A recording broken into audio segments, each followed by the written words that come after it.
In the heart of Nashville, where neon lights flicker above honky-tonk bars and guitar riffs drift from open windows like summer breezes, there lived a man named Elias Grayson.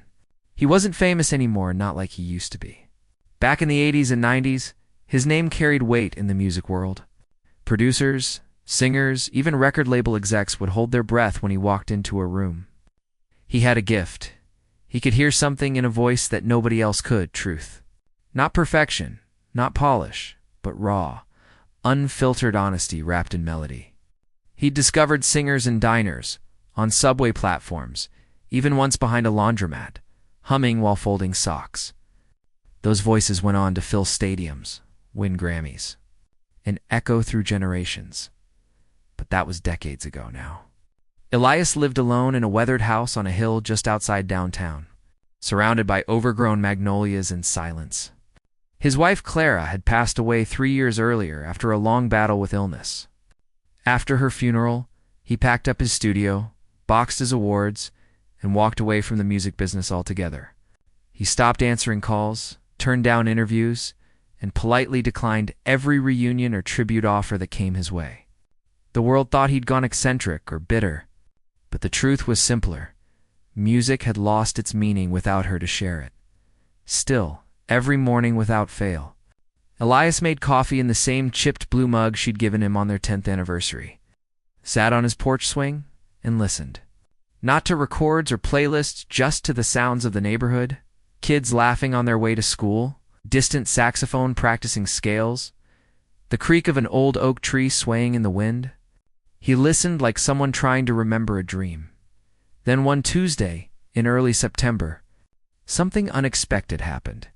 He placed a full-page ad in the Nashville Ledger, a small but respected local paper that older folks still read over breakfast. The ad had no flashy graphics, no bold fonts. It's just plain black text on white. I will pay $10,000 for one note, not a song, not a verse. One single live original musical note sung with your own voice. In my presence. If it moves me, the money is yours. Appointment required. No recordings, no tricks. Grayson City folks chuckled over their lattes. Bloggers called it another rich old coot's midlife crisis. Music students made memes. 10 grand for a cough? But beneath the jokes, a quiet current stirred. Because even if people didn't understand it, they remembered Elias Grayson. And they knew he didn't do things without reason. Most dismissed it as a stunt. After all, who pays $10,000 for one note? It sounded absurd. Impossible, even. What makes a note worth that kind of money? Was it about pitch? Tone? Volume? Nobody could agree. Some said it had to be a high C. Others claimed it needed vibrato. A few insisted it must last at least 10 seconds. Forums lit up with debates. But no one believed it was real. Except one person. Her name was Maya. Though she never introduced herself with fanfare. She worked the 6 a.m. shift at a cozy coffee shop called the Hummingbird, tucked between a bookstore and a flower stand on 18th Avenue. She'd moved to Nashville 5 years ago with big dreams. Armed with a music degree and a voice that could make glass tremble.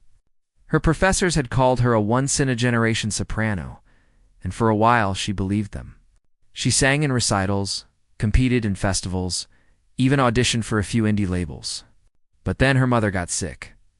Cancer came fast and cruel. Maya dropped everything, lessons, gigs, even her apartment, to care for her.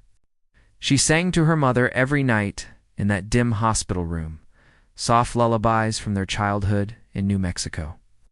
Songs in Spanish that her abuela used to hum while kneading bread. The nurses would pause outside the door, listening. Even the doctors seemed to move slower when Maya sang.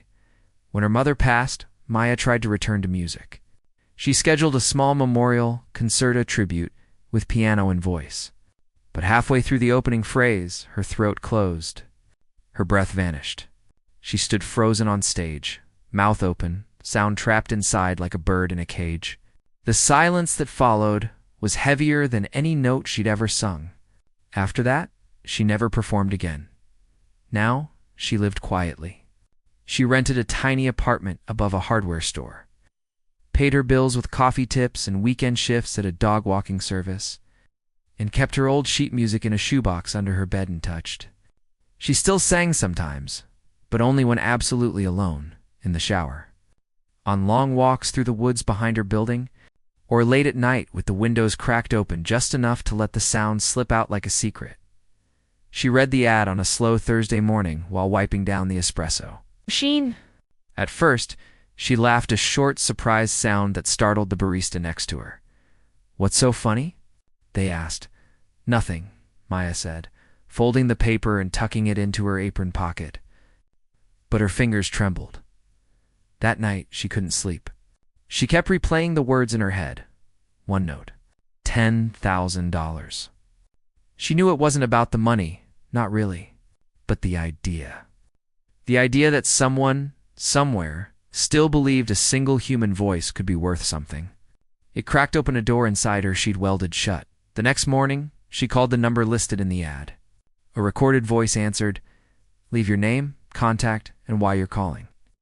She paused, heart pounding, then whispered, "My name is Maya. I think I can give you the note." 2 days later, a letter arrived in her mailbox, actual paper, handwritten in neat, looping script. It invited her to Ilias's house that Saturday at 4 p.m. No pressure, it said. Just come if you feel you should. She almost didn't go.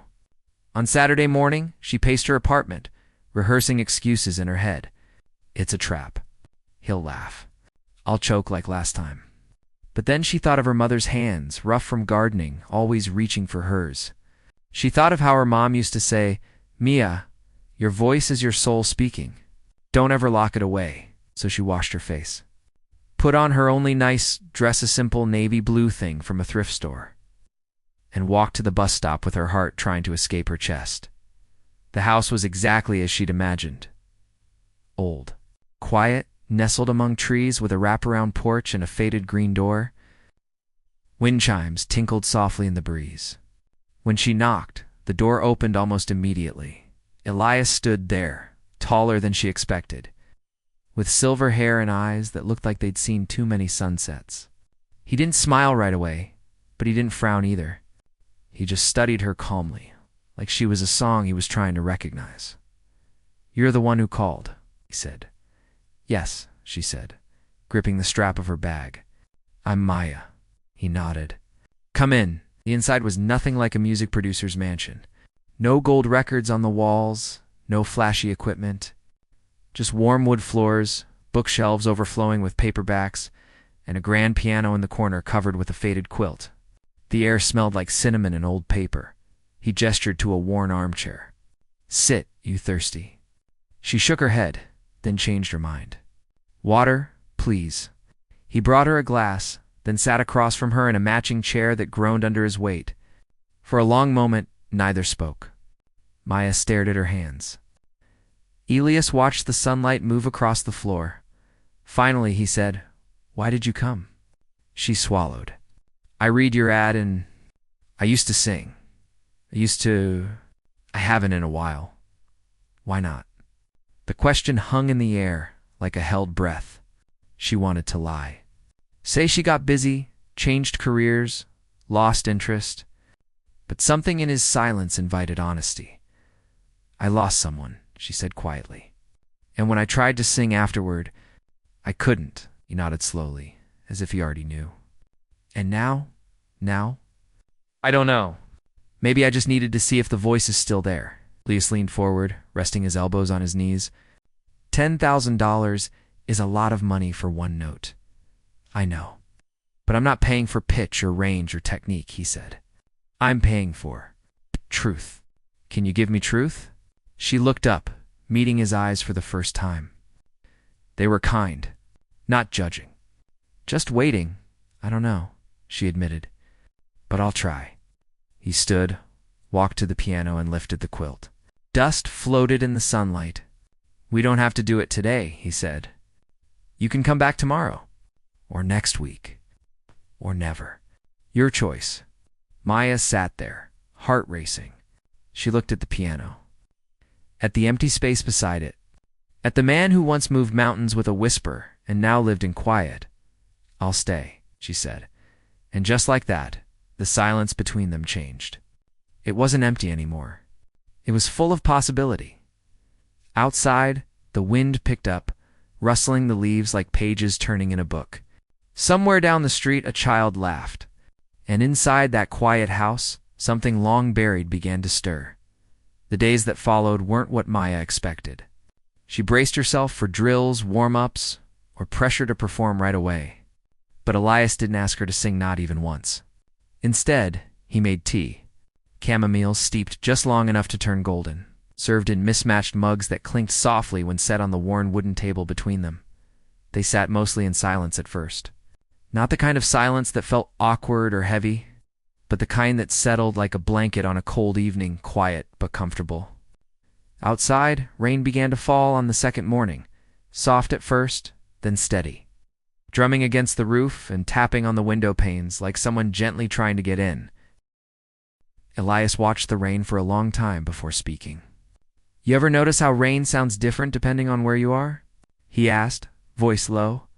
"On a tin roof, it's sharp. On leaves, it's softer. On concrete, it's lonely." Maya nodded. She'd noticed that back home in New Mexico, summer storms rolled across the desert with a low rumble.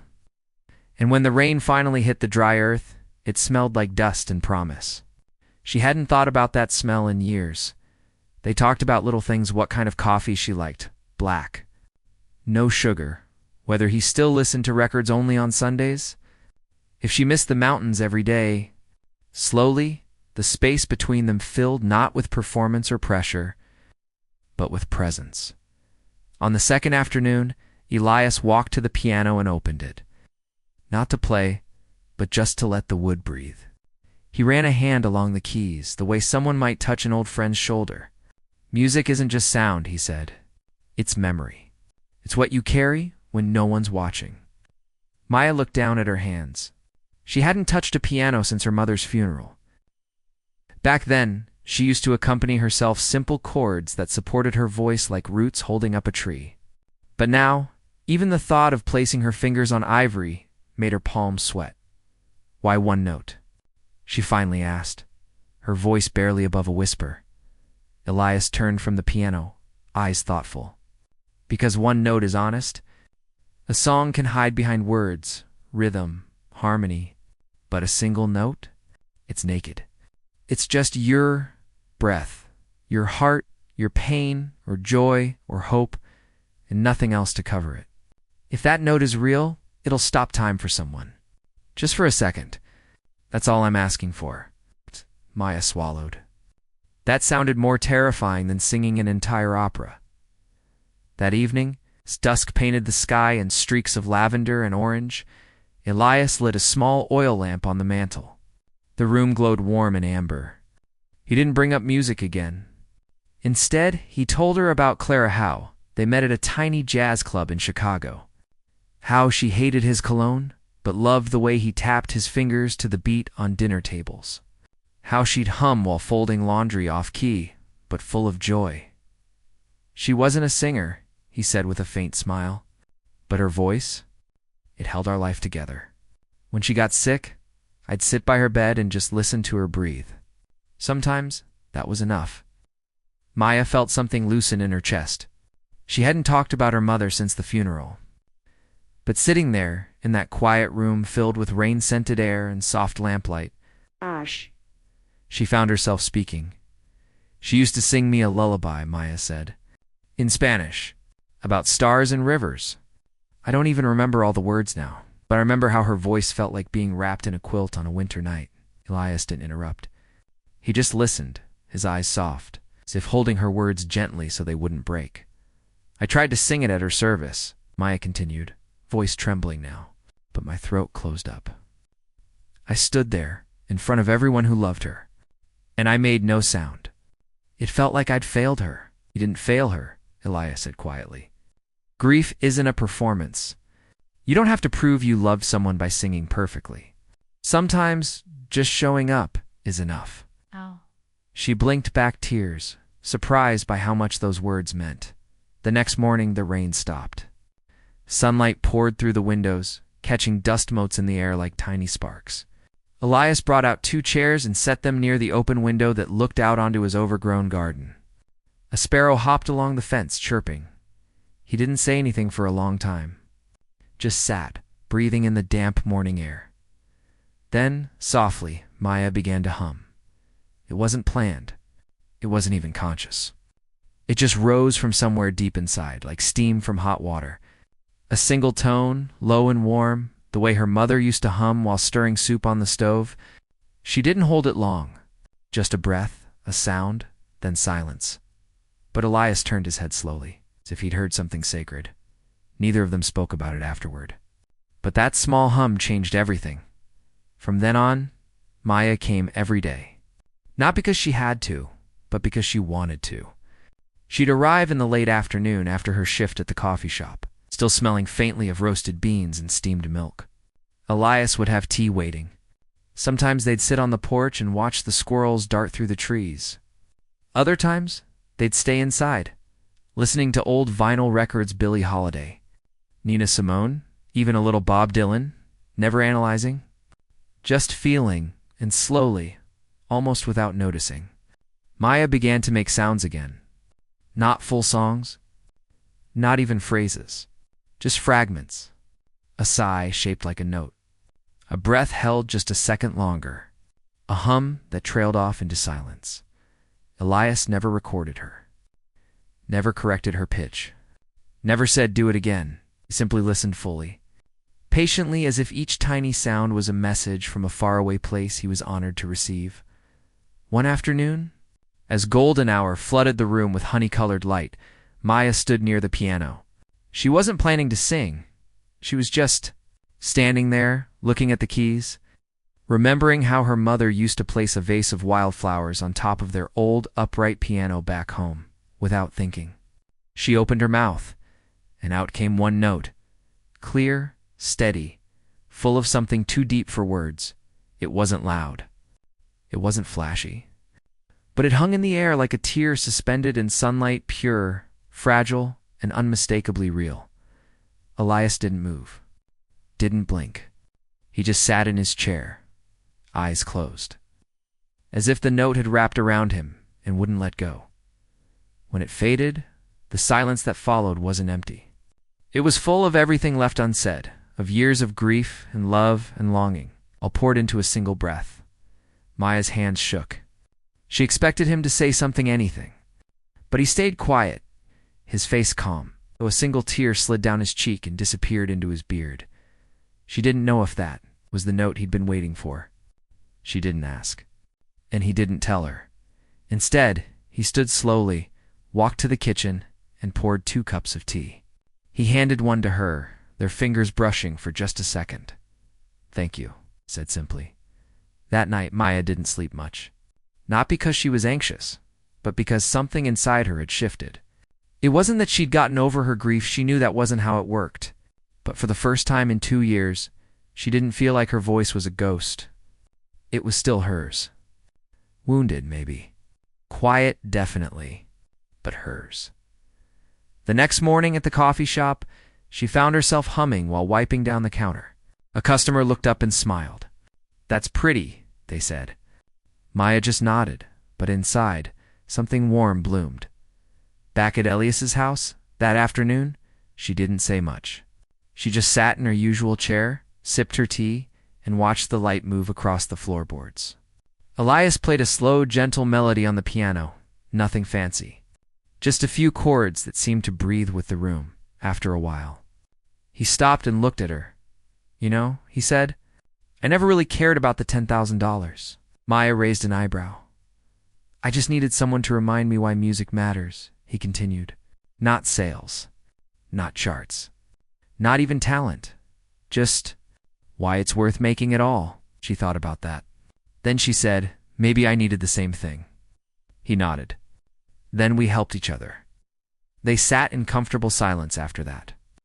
Outside, the wind stirred the leaves. A blue jay called from a nearby tree. Life went on, ordinary and beautiful. But something had changed. Not in a dramatic movie-ending way, but in the quiet. Real way that healing often happens. One breath, one note, one moment of being truly seen. Maya wasn't ready to stand on a stage again. Maybe she never would be. But she no longer felt like her voice was locked away. It was just resting, waiting, and that was okay. As she walked home that evening, city lights blinking on one by one, she didn't feel the old weight on her chest. Instead, she felt something light like the echo of a single note still ringing in the air, reminding her that even broken things can make beauty, and for the first time in a long time. She believed it. The morning after, that single note hung in the air like a held breath. Maya arrived at the house earlier than usual. She hadn't slept much, not because she was nervous, but because something inside her felt restless, like a river finally finding its way after being dammed for too long. The sky was still pale with dawn when she knocked, and Elias opened the door holding a mug of coffee, his hair slightly tousled, as if he'd just woken up too. "You're here early," he said, not unkindly. "I couldn't stay still," she admitted. He stepped aside without another word, and she walked in, the familiar scent of old books and wood polish wrapping around her like a worn sweater. The piano stood uncovered now, its black surface gleaming in the morning light that slanted through the tall windows. It looked less like an instrument and more like a silent witness to all that had passed between them. They didn't talk about the note, not directly. But everything felt different, lighter, as if a veil had been lifted. Elias brewed a fresh pot of tea, and they sat at the small kitchen table, watching steam curl into the air. "I used to think music had to be big to matter," he said after a while, stirring honey into his cup. "Big stages, big crowds, big emotions. But Clara, she taught me otherwise. She'd hum while watering the plants. Just little sounds, nothing fancy. But they'd stop me in my tracks every time." Maya smiled faintly. "My mother used to sing while cooking. Sometimes she'd forget the words and just make them up. I never knew which parts were real and which were hers." "Maybe it doesn't matter," Elias said. "Maybe what matters is that she sang." He was right. And somehow, hearing it from him made it feel true in a way it hadn't before. That day, they didn't talk much.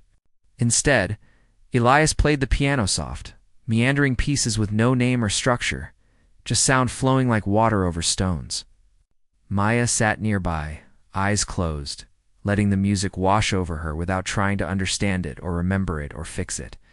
She just let it be, and then, without planning to, she began to sing along. Not full phrases. Not even full notes. Just echo-stiny responses to the chords he played, like a child answering a parent's call from another room. Her voice was quiet, sometimes shaky, but it didn't disappear. It stayed. By the third day, they'd settled into a rhythm. She'd arrive after work, wash her hands at the sink like she belonged there, and sit near the piano while Elias played. Sometimes he'd stop and ask, "What does that chord feel like to you?" And she'd say things like rain on a tin roof, or like walking barefoot on warm sand. He never corrected her. He just nodded, as if her feelings were the only right answer. On the fourth afternoon, the air was thick with the smell of coming thunder.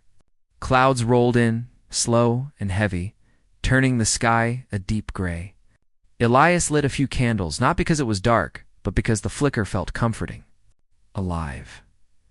He played a simple progression, just for chords repeating.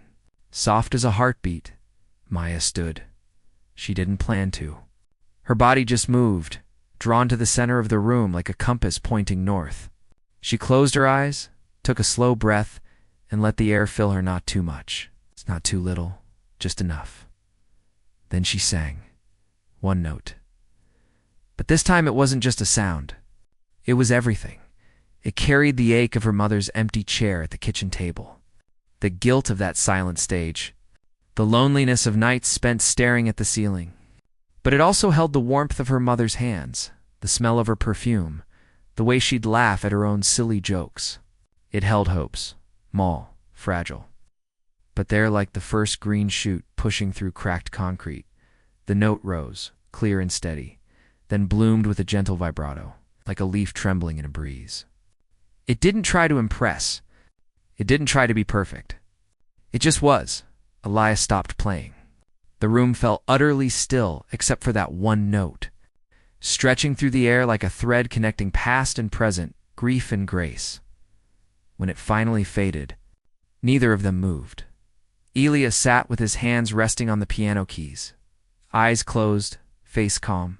A single tear traced a slow path down his cheek, but he didn't wipe it away. He just let it fall. Maya stood rooted to the spot, heart pounding, not from fear, but from something deeper recognition. As if in that single breath, she'd finally found her way back to herself. She didn't say anything. She didn't need to. After a long moment, Elias opened his eyes and looked at her not as a producer judging a performance, but as a human being meeting another in the rawest, truest place possible. That, he said quietly, was the note. She nodded, throat tight. She didn't feel proud. She didn't feel relieved. She just felt seen. He stood slowly, walked to a small desk in the corner, and opened a drawer.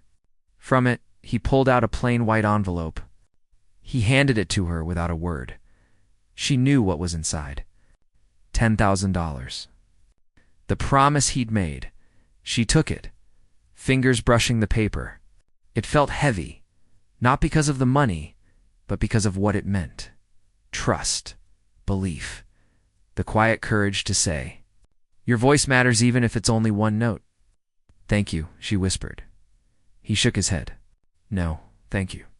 They sat together on the porch as the storm finally broke, rain falling in soft sheets, washing the dust from the leaves, the streets, the world. They didn't talk. They just listened to the rhythm of the rain and the quiet hum of life returning.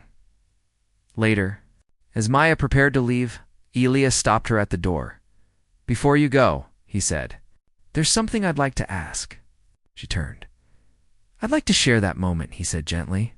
"Not your name, not your face, just the note. I'll record it, clean and simple, no effects. I'll post it online with no explanation, just the sound. Let people hear what truth sounds like." Her stomach tightened. The idea of that note so private, so raw, floating out into the world made her anxious. What if people mocked it? What if they called it ordinary? What if they didn't understand?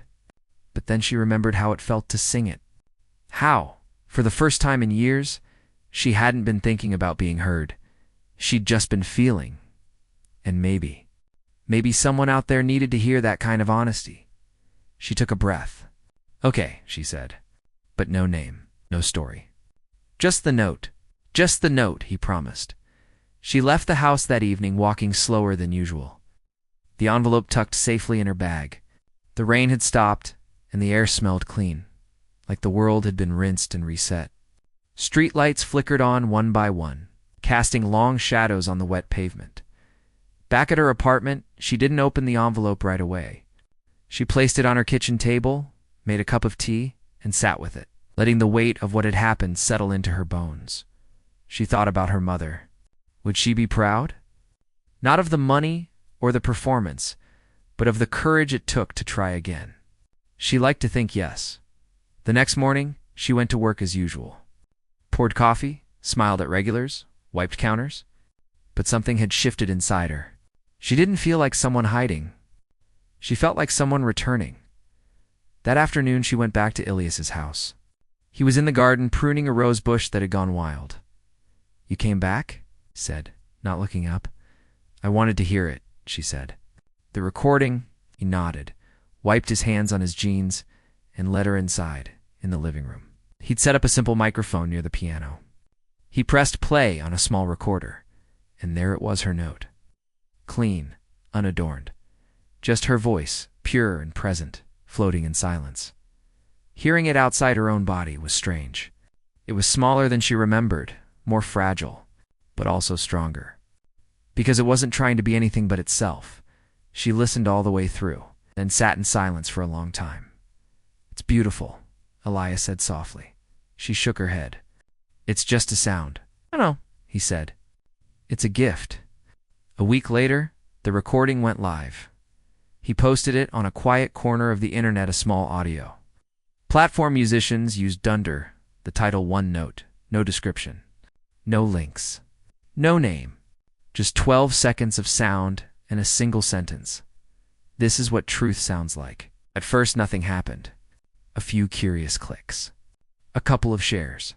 Then slowly, people began to listen. Someone posted it in a grief support group. A music teacher played it for her students before a choir rehearsal. A man in Finland wrote that he was sitting in a hospital waiting room when he heard it tanned for the first time in months. He didn't feel alone. Then a famous cellist shared it on social media with the caption, "This note contains more humanity than most albums I've heard this year." Overnight it spread, news outlets picked it up. Mystery voice captivates millions with single note. Forums buzzed with theories. Was it a professional singer? A child? A recording from decades ago? A few claimed it was AI, but most just listened and felt something they couldn't explain. Maya avoided the internet. She didn't read the comments. She didn't watch the news segments. She just kept working, walking, living. But sometimes, when she passed strangers on the street, she'd catch them humming softly under their breath a note that sounded hauntingly familiar. And each time, she'd smile to herself because the note wasn't hers anymore. It belonged to everyone who needed it. And that, more than the money, more than the fame she never wanted, was the real magic. Copy the. Phone started ringing 2 days after the note went online. Not Ilias's landline, the old yellowed one that rarely made a sound but his long dormant cell phone. Buried in a kitchen drawer beneath spare keys and old receipts. At first, he ignored it. Then it rang again. And again. By the third day it wouldn't stop. Voicemails piled up. Record labels. Talk shows. Podcast hosts. Even a representative from a major streaming service offering a life-changing deal. One woman claimed to be from a documentary team and said, "This is the most powerful human sound we've heard in a decade. We need to find who made it." Elias deleted them all without listening past the first sentence. He didn't tell Maya right away. He waited until she came by on her usual Thursday afternoon, carrying 2 paper cups of coffee from the shop black for him. Oat milk latte for her. They sat on the porch. The air crisp with the first hint of autumn. Leaves skittered across the yard like shy visitors. He handed her his phone, screen lit up with notifications. "What's this?" she asked, scrolling through the list. "Your note," he said simply. "It's everywhere." She froze, cup halfway to her lips. "Everywhere?" Radio stations played it during quiet moments. A yoga instructor used it to start her class. A hospice nurse told me she plays it for patients who can't sleep. He paused. A teacher in Ohio said her students sat in silence for 10 minutes after hearing it, just processing. Maya set her coffee down, hands trembling slightly. "Did anyone figure out it's me?" "No," Elias said firmly, "and they won't. I haven't given a single detail. No description, no location, nothing. To the world, it's just a voice." She exhaled, shoulders relaxing. Relief, but also something else. A Sunni's. Fame had never been the point. In fact, the thought of being pulled into the spotlight made her stomach twist. Over the next week, offers poured in faster than Elias could ignore them. A luxury brand wanted to license the note for a perfume ad. A film director asked to use it in the climax of a drama about loss. A famous pop singer offered $50,000 just to duet on a single live performance. Elias turned them all down. But one afternoon, different kind of message arrived. Not an offer. A letter printed, signed, slipped under his door. It was from a woman whose teenage son had stopped speaking after his best friend died in a car accident. "He hasn't said a word in 6 months, she wrote. "But yesterday I played that note while he was drawing. He looked up, tears in his eyes, and whispered, 'That's how I feel.' It was the first time he'd spoken since it happened." Elias showed it to Maya the next day. She read it twice, then folded it carefully and held it in her lap for a long time. "That's why you wanted to share it, isn't it?" she said softly. He nodded. "Not for views. Not for money, just so someone out there might feel less alone." She thought about that. About how her mother used to say, "A song can be a hand reaching out in the dark. Maybe a single note could be two. Then the real test came. A major television network called with a live interview offer. "We'll fly you both out," the producer said. "You don't even have to reveal your face. Just stand backstage, sing the note again, and we'll air it during our prime time special on Human Connection. We'll pay $100,000, Elias looked at Maya. She shook her head almost before he finished relaying the offer. "I can't.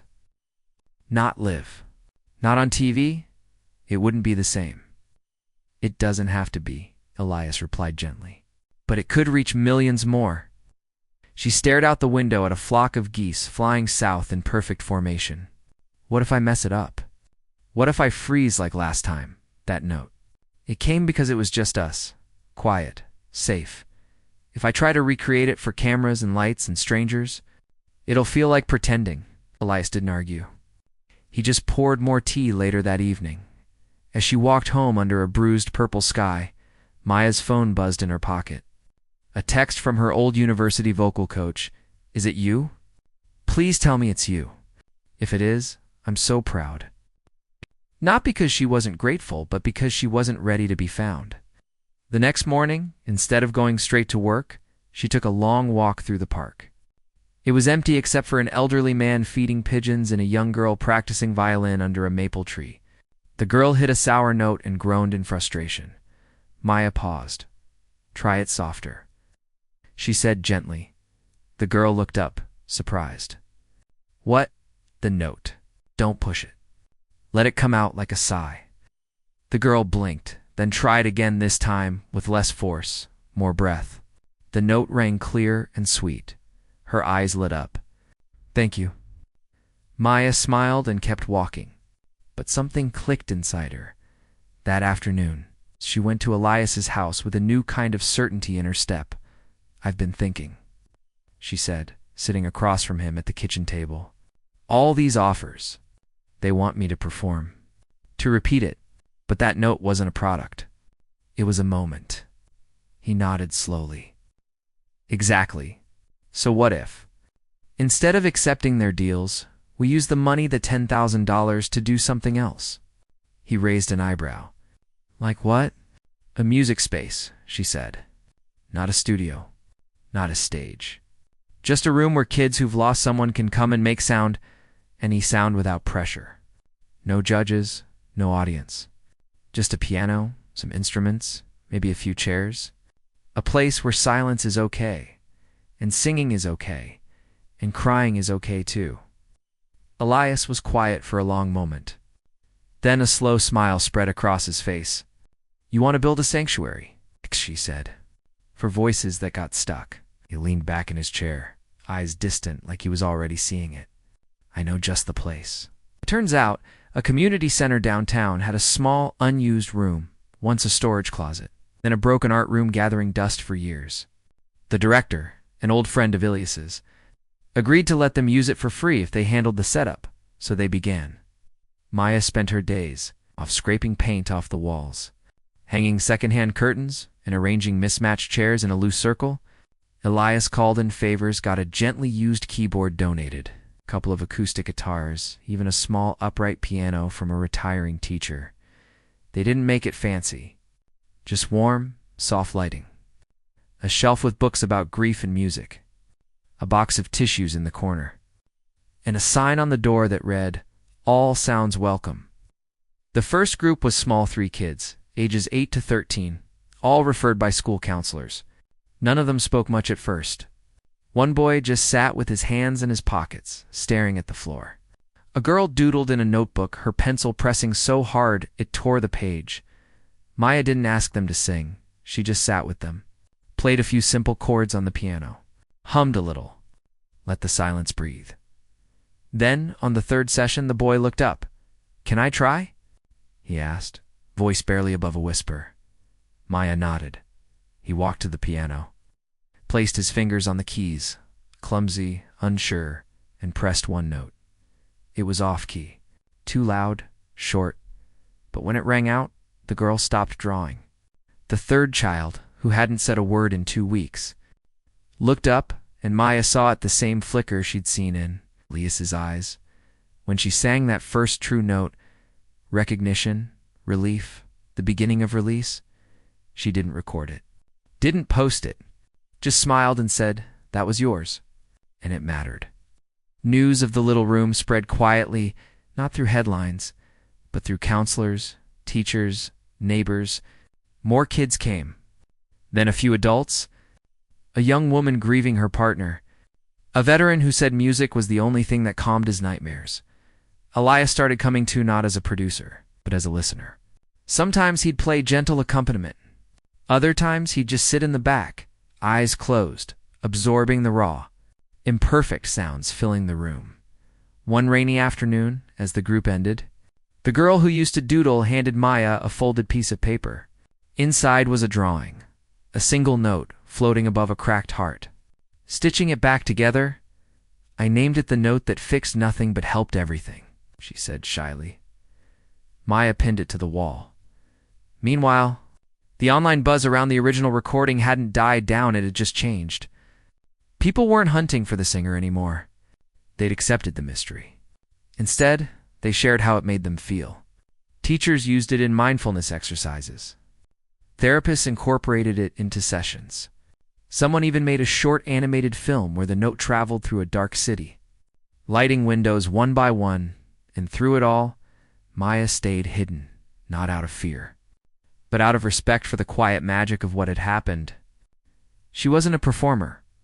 She was a person who'd found her voice again, and in doing so, helped others find theirs.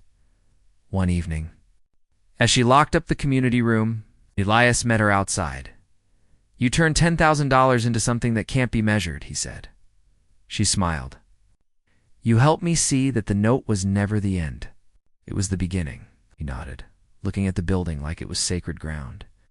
"Clara would have loved this place." "I think my mom would have too," Maya said softly. They walked to their cars in comfortable silence, the streetlights casting long shadows behind them upstairs in her apartment that night. Maya finally opened the envelope Elias had given her.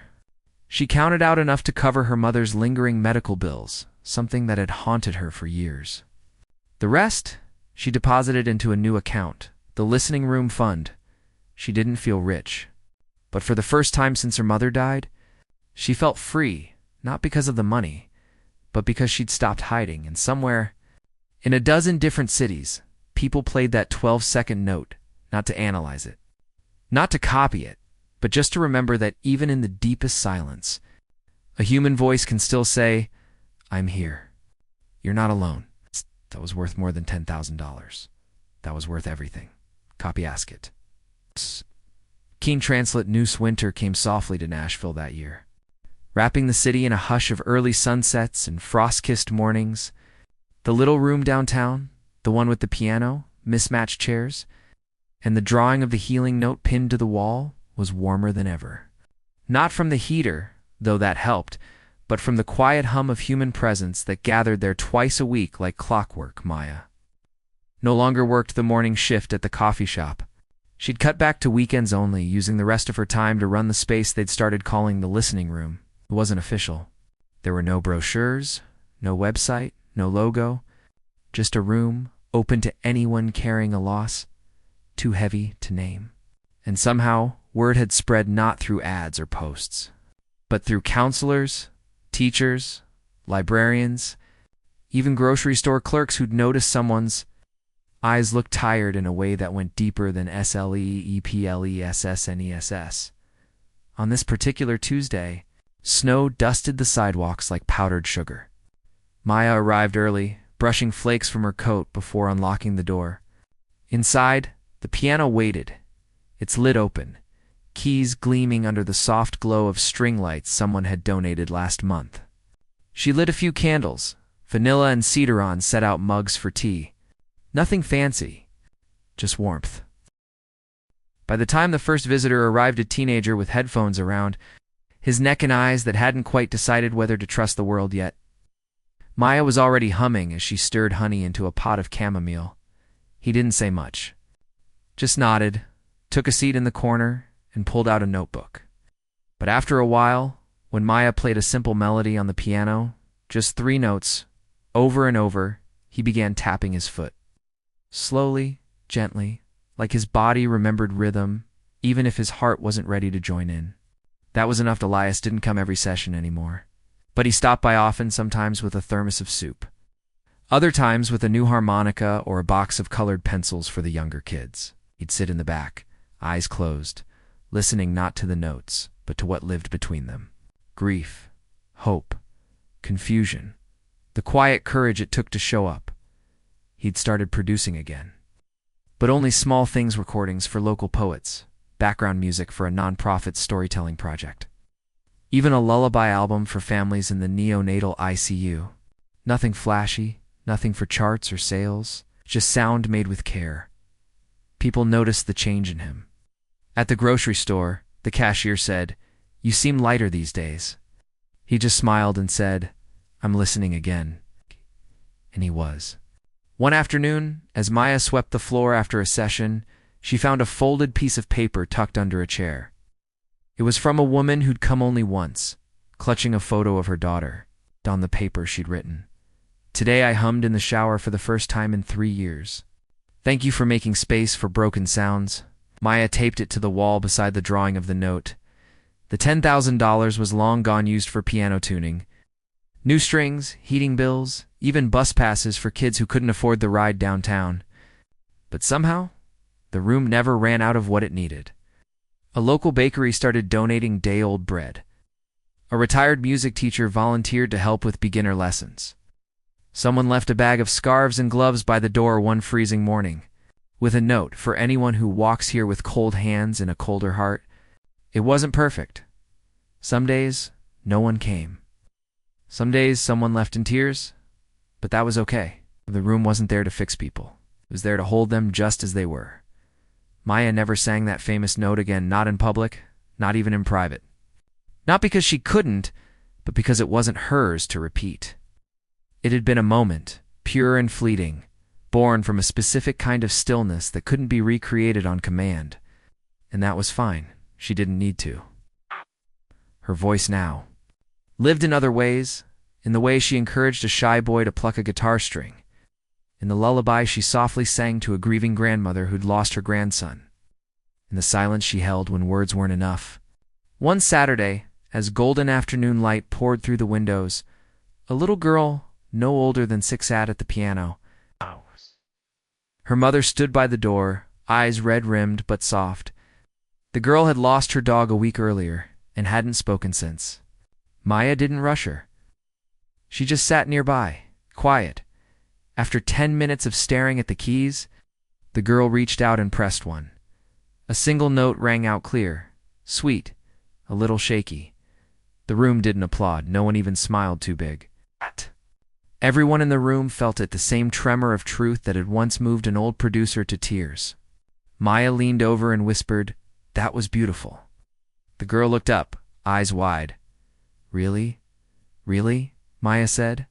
"Because it was yours." Later that evening, as Maya locked up, she noticed Elias standing under the street lamp across the road, hands in his coat pockets, watching the snow fall. She walked over. "You didn't come in?" "Didn't need to," he said. "I heard it from the sidewalk." She knew what he meant. Not the note itself, but what it carried, the fragile, fierce act of choosing to make sound after silence. They walked together toward the bus stop, boots crunching on the icy pavement. "You ever think about singing again?" he asked after a while. "Not for crowds, just for yourself." Maya thought about it. "Maybe," she said. "But not yet. Right now, I like helping others find their first note more than worrying about mine." He nodded. "That's real music." They reached the bus stop. The city lights shimmered in the wet streets, reflecting like stars in a puddle. "You know," Elias said, "I used to think magic was in the spotlight.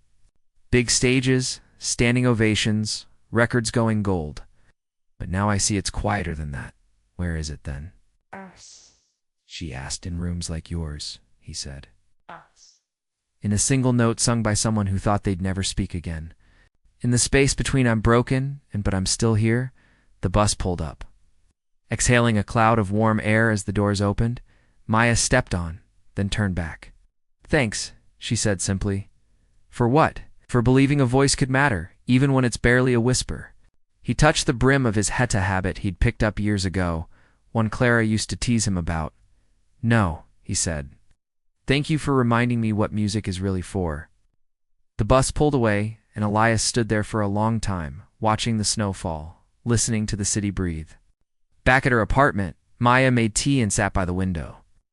Outside, the world was white and still. Inside, the quiet felt different. Now not empty, but full. Full of all the sounds she'd helped return to the world, and all the ones still waiting to be found. She thought about her mother. How she'd hum while folding laundry. How she'd laugh at off-key singing. How she'd say, "Your voice is your heart talking. Never be afraid to let it speak." I hadn't realized it then, but she was living that now. Not on a stage, not in headlines, just in a small room downtown where silence and song lived side by side. In every sound, no matter how small, was welcome. Weeks turned into months. Spring arrived with cherry blossoms and longer days. The listening room kept its rhythm. New faces came. Old ones returned. Someone started a tiny garden on the windowsill, just herbs and marigolds, but it made the room smell like life. One afternoon, a man in his 70s came in, holding a violin case that looked older than the building. He hadn't played since his wife passed 10 years ago. "I don't even know if it still works," he said, voice rough. Maya just nodded toward the chairs, only one way to find out. He opened the case slowly, like handling a relic, tuned the strings with trembling hands. And then, with eyes closed, he played one note. It wasn't perfect. It wobbled, cracked in the middle. But when it faded, he opened his eyes. They were wet. "Thank you," he whispered. Maya didn't say "you're welcome." She just handed him a tissue and refilled his tea. That night, as she walked home under a sky full of stars, she passed a group of teenagers sitting on a porch, one of them softly humming a tune. It wasn't the famous note, but it was close, just a fragment drifting on the night air like a question. And for a second, Maya stopped walking. Not because it was her note, but because it was someone else's. And that was the real magic. Not the $10,000. Not the viral fame. It's not even the perfect pitch. The magic was in the ripple. Way one on a sound could stir another and another until the world was humming again. Not in unison, but in shared humanity. She kept walking, but she was smiling, because somewhere, in 100 different places, people were finding their voices, not to be famous, not to be perfect, but simply to say, "I'm still here. I'm not alone." And that, more than anything, was worth listening to. Copy.